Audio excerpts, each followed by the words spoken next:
نعمل احلى بيتزا صحية نفطر بيها، سهلة وبسيطة ومش تاخد مننا وقت خالص.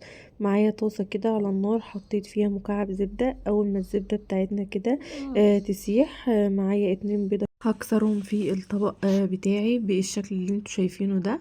ومعايا كده رشة من الملح بسيطة، ما نكترش الملح عشان هنزود حاجات فيها ملح. ممكن نرش فلفل اسود لو انتي حابة.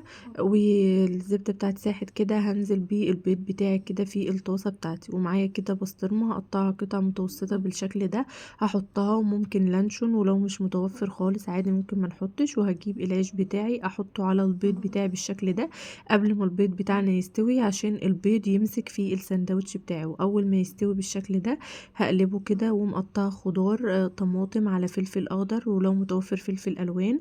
وممكن نحط فلفل سبايسي وزيتون، اي خضار متوفر عندنا. ومقطعه لانشون شرايح رفيعه بالشكل اللي انتوا شايفينه ده. وممكن نحط البسطرمة من فوق برضو، واحط قطعة جبنة، جبنة رومي. وشوية كده من الجبنة الموتزاريلا على الوش كده. بقى الجبنة الموتزاريلا كده براحتك. احلى بيتزا صحية وسهلة وبسيطة، مش تاخد مننا اي وقت خالص، نفطر بيها وهتشبعنا كويس قوي.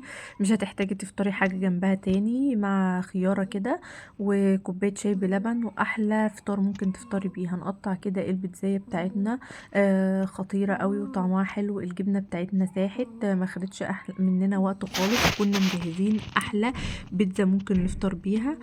حلوة قوي البسطرمة كده مع اللانشون مع الخضار بتاعنا، نقلها في حتة تانية خالص. احلى بيتزا ممكن تفطروا بيها، تجربوها وان شاء الله تعجبكم.